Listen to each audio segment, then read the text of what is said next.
안녕하세요. 어, 요즘에 그 사람들을 만나면, 너는 T니? 혹은 I니? 하면서 인사처럼 묻는 거를 이렇게 좀 꽤 많이 봐왔거든요.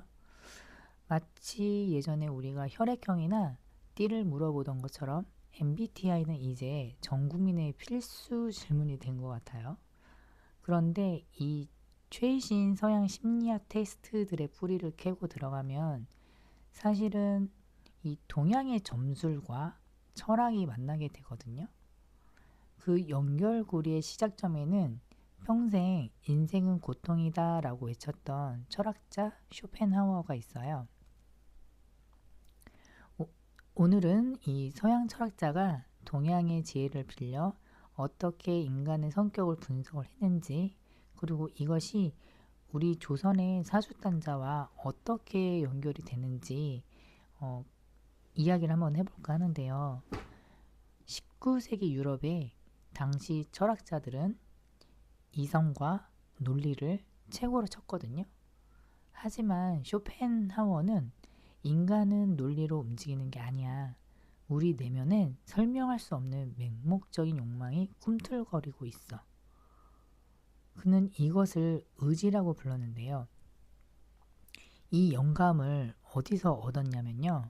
바로 인도의 고대 경전인 우파니샤드였거든요. 쇼펜하워는 자기 전마다 이 책을 읽으면서 내 인생의 유일한 위로라고 할 정도로 동양 사상에 푹 빠져 있었어요. 여기서 재미있는 일화가 하나 있는데요. 쇼펜하워는 평생 독신으로 살며 사람을 싫어했지만 자신의 반려견인 푸들은 끔찍하게 아꼈거든요. 그런데 그 강아지 이름이 뭔지 아시나요? 그 강아지 이름은 바로 아트만이었거든요. 쇼펜하워가 지어줬는데 아트만은 우파니샤드에 나오는 핵심 용어로 영혼이나 참된 자아라는 뜻이에요. 가식적인 인간들보다 내 강아지가 훨씬 더 투명하고 순수한 영혼을 가졌다는 뜻이거든요. 저도 이 순수한 영혼을 가진 그 강아지가 조금 더 좋은 것 같기도 해요. 가식적인 거는 좀 사실 많이 안 좋아해서요. 이 쇼펜하우가 문을 연 동양에 대한 관심은 이후 서양의 신비주의자들에게도 이어지는데 대표적인 인물이 바로 구루지예프거든요. 그는 진리를 찾기 위해 중동과 아시아 전역을 여행을 했는데요. 그 과정에서 인간의 성격을 9가지로 분류하는 고대의 지혜를 발견해 서양에 소개를 했어요. 이것이 바로 오늘날 우리가 잘 아는 애니어그램의 시초가 되거든요.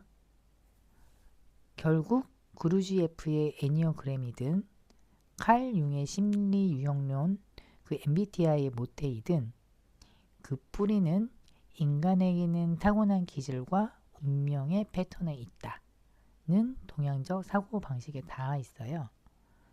서양 심리학이 성격은 변하지 않는 고유의 것이라고 정의를 내릴 때 그들은 이미 이 동양의 명이라는 개념을 빌려 쓰고 있었던 거거든요. 서양의 애니어그램과 MBTI가 있었다면 우리나라 이 조선에는 무엇이 있었을까요? 바로 사주단자라는 게 있었거든요. 여러분들 그 사극에서 혼인 전에 사주단자를 주고받는 장면 한 번이라도 보신 적 있으신가요?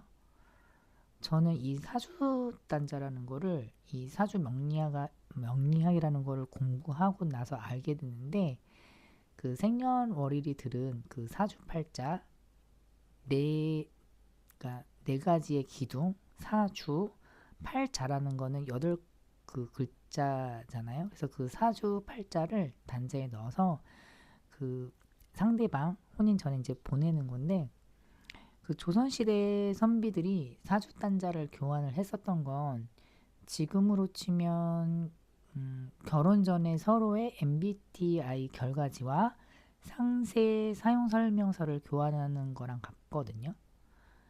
이 집 아들은 불의 기운이 강해서 성격이 급하겠구나. 이 시기에는 운이 좀 약하니까 우리가 미리 도와줘야겠구나.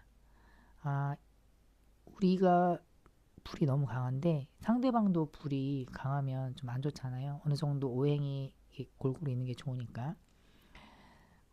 즉 사주단자는 미신이 아니라 서로 다른 두 사람이 만나 잘 살기 위해 리스크를 관리하는 빅데이터이자 조상들의 지혜였던 거거든요. 그 서양의 쇼펜하워가 강아지 아트만을 보며 찾고 싶었던 건 진짜 자아, 그리고 우리 조상들이 사주단자를 통해 알려고 했던 사람의 본질, 그러니까 결국에 동양이나 서양이나 인간이 궁금해했던 건 똑같거든요. 나는 누구인가? 그리고 어떻게 살아야 하는가? 사실은 저도 어렸을 때부터 이 질문 항상 가지고 살아왔었던 것 같아요. 그래서 사주 명리학도 공부를 하게 되고 이런저런 뭐 종교도 공부하고 그렇게 됐었던 것 같거든요. 사주 명리학은 그 정해진 운명에 갇히는 게 아니고요.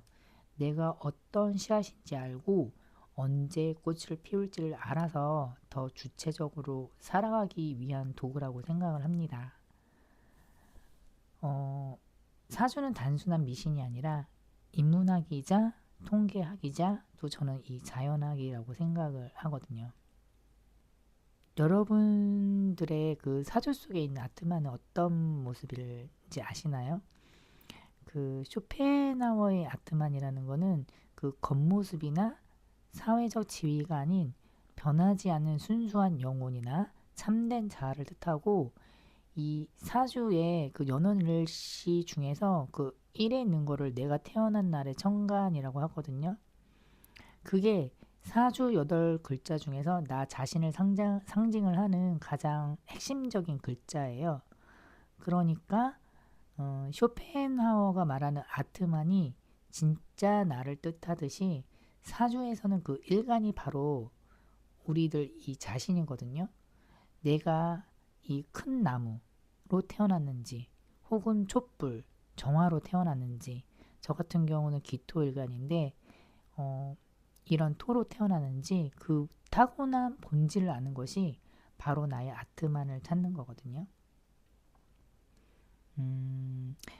결국에 사주는 점을 치는 게 아니라 내 영혼의 그 본질을 찾는 철학적인 과정이거든요. 제가 사주를 공부를 하면서 깨닫게 된 것 중에 하나가 나를 좀 더 알고 타인을 이해하게 된 것 같거든요.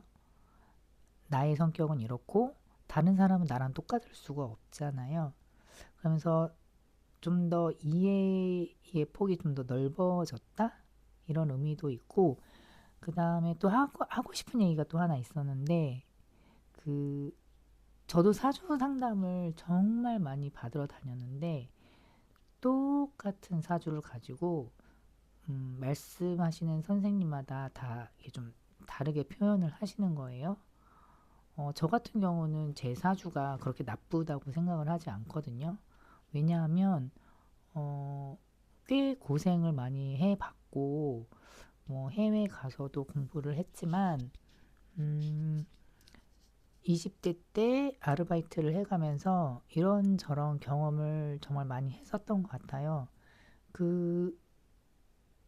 그러한 일들을 겪었기 때문에 지금의 내가 있는 거고, 앞으로 좀 더 나아질 나의 미래가 흥미진진하고 재밌거든요, 저는. 근데 어떤 분들은 너 사주가 이렇기 때문에 안 좋다라고 말씀을 하시는데, 저는 전혀 그렇게 생각하지 않는데 그렇게 말씀을 해주시는 선생님들을 만나게 되면 뭐 그렇게 기분이 썩 좋지는 않더라고요.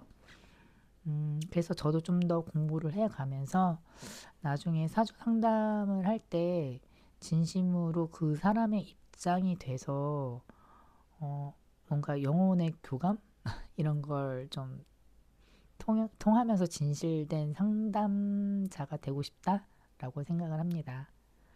모두들 즐거운 하루 되세요.